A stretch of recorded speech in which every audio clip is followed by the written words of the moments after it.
Since his early teen years, Mikey D has been putting on a performance. I needed to hook up with lots of girls because that's important as a man. That's a rite of passage almost. And I need to be strong and hyper-confident. It's an act he's worked hard to end. The wake-up call came in his journals. Just page by page, seeing myself get a bit darker and afraid of people that I'd never met before. He found himself lost in the hateful online manosphere. I went online harmlessly just looking up how to get a girl to respond. And very quickly those tips just turned to anger and hatred about women. The algorithms were also just recommending harsher and more extreme titles. 22-year-old Isiah G felt many of the same pressures as a teenager. I was quite an insecure teenager. I was always looking for validation. And in high school, that usually came from the approval of my peers, whether that was how many girls you could meet or how loud you could be.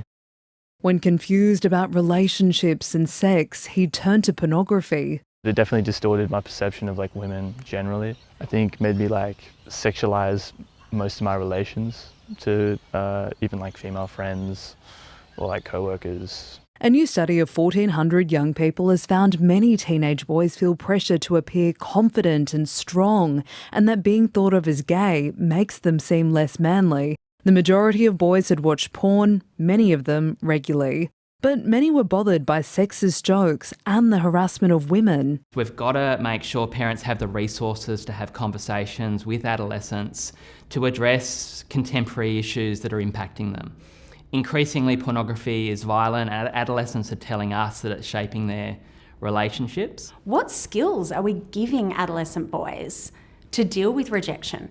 How are we teaching them to sit in the discomfort of being told no, but to do so safely and to do so in a way that doesn't put others at risk? Mikey sees a positive change in the men around him. I think what masculinity is turning into today, which is kind and empathetic and have really strong friendships with your male friends and to exhibit a lot of love and softness and curiosity. You don't need to categorise yourself or adhere to anything that anyone tells you. That's so boring. A reminder, masculinity comes in many forms. Isabella Higgins, ABC News. The ABC is seeking your input on this topic. If you'd like to be part of the conversation, go to abc.net.au/masculinity or use the QR code on the screen to share your experience navigating the pressures of modern-day masculinity. Your submission will be reviewed by a small team of specialist reporters for future coverage of the issue.